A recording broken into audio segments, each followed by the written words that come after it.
एकैछिन हजुरको ध्यान हामीतिर छ कि छैन है? ल यहाँहरू सम्पूर्ण नमस्कार है त। अनि अब हामी यो हाम्रो कृष्णपुर नगरपालिका वार्ड नम्बर 4 को सहयोगमा जो हामीले यो अन्डर 16 भाइ बहिनीहरूको जो अनि हाम्रै वडाको आदरणीय व्यक्तित्व मनोज ढुङ्गानाजी ठगुनाजी जो हाम्रो यो लालीगञ्ज युवा क्लबको यो हजुरहरूको खेल देखेर हजुरहरूको मिहिनेत देखेर आज हामीलाई सहयोग आउनुभएको छ। उहाँ हाम्रो रेड बुल कम्पनीको के अरे मार्केटिङ म्यानेजर हुनुहुन्छ। कैलाली कञ्चनपुर हाम्रो सुदूरपश्चिमकै भन्नुपर्छ। उहाँ हाम्रो कैलाली कञ्चनपुर हाम्रो जति पनि सुदूरपश्चिमको छ उहाँ मार्केटिङ म्यानेजर हो।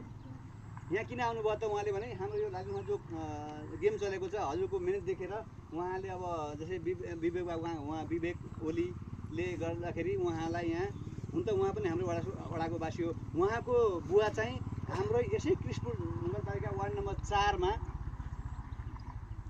वडामै काम गरेर जानुभएको छ। उहाँलाई हामीलाई थुप्रै काम सहयोग गर्नुभएको छ। पदम ठगुनाजी उहाँले अहिले कम्पनीमा यो हाम्रो बच्चाहरू हाम्रो ठाउँमा यसो गर्दैछन् भनेर आह्वान गरेर यो केही थान टी सर्ट एक थान बल यो अहिले सामान्य यसलाई सामान्य नसोचौँ हामी। यो हाम्रो लागि धेरै ठुलो अपर्च्युनिटी हो, धेरै ठुलो उपहार हो यो। अब हजुर सोच्नुलाई यति हामी खेलाडीसँग 2-4 टी सर्ट दियो यहाँ दियो यो नसोच्नु होला। यो भनेको हाम्रो सुरुवात हो। उहाँले रेड बुल कम्पनी थाहा छ नि हजुरलाई? नेपालको सबभन्दा ठुलो कम्पनी हो रेड बुल। यो पेप्सी यहाँ भन्दा पनि यो एकदमै महँगो कम्पनी, एकदम राम्रो कम्पनी हुन त उहाँ पछि के कम्पनी आएन अब थाहा छैन। तर रेड बुल कम्पनी भनेको A1 कम्पनी हो। A1 बनाउनु ठुल्ठुलो खेलकुदमा ठुल्ठुलो खेल जगतदेखि लिएर सम्पूर्णमा उसले आयोजक के अरे प्रायोजक गर्छ, एउटा आयोजना गर्छ। हामीलाई आश के छ भने भोलि हामी उहाँसँग जोड्यो भने रेड बुल कप हामी त मैले त अघि भनिसकेँ उहाँलाई।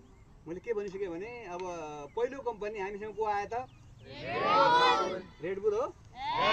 हजुर पिनु कतिले पिएको छ हात खडा गर्दा माथि कतिले पिनु भएको छ रेड बुललाई? म्याक्सिमम सबैले पिनु भएको छ है, 2-4 जना बाहेक। हजुरले पिनु नपिएकोलाई पिनु होला फेरि। अनि भनेपछि त्यत्रो नामचिन कम्पनीले हामीलाई यहाँ आज सहयोग गर्नु आउँदैछ भने अनि हामीले मेहनत गर्ने कि नगर्ने? अनि जस्तै बाबुले आज हाम्रो यहाँ सहयोग गर्नु आएको छ अनि भोलि उहाँले अझै हामीलाई सहयोग गरोस्। हाम्रो यो लालीगञ्जलाई अगाडि बढाउन लागि अगाडि